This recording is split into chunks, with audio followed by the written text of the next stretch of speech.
There once was a quiet old house on the edge of a forgotten town. In that house, on the second floor, there was a window, a small wooden window that never opened.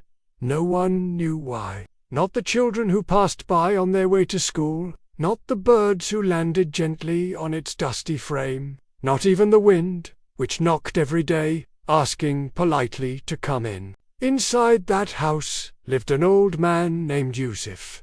He lived alone. He had once been a husband, a father, a storyteller. Now he was just a shadow of his past, a whisper in a room filled with memories. Every night, Yusuf would sit beside that unopened window. He'd hold a cup of tea that always went cold, and he'd speak.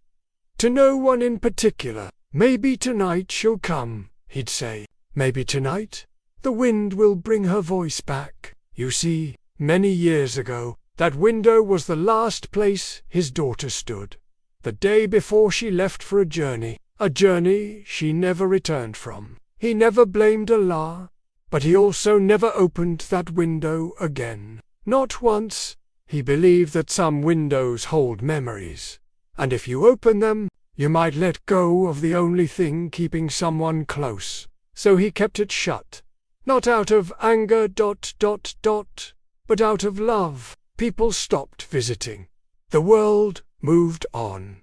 But Yusuf, he stayed, with that window, with his silence, with his prayers. Every night he would recite the Quran softly and whisper her name in dua. Ya Allah, just one dream. Let me see her smile. One last time. But dreams didn't come. Only silence.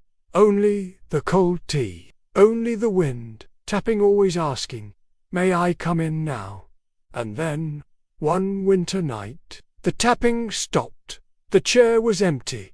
The teacup untouched. The window remained closed.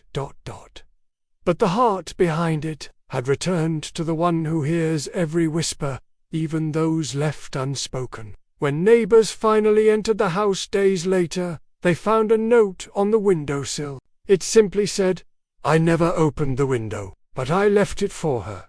If she comes after I'm gone, let her know I waited. Not with sorrow, but with sobber. Dear soul, some of us wait our whole lives for something or someone who never returns. But what if Allah is simply teaching us that not all closure comes in this world? Sometimes peace doesn't arrive through answers.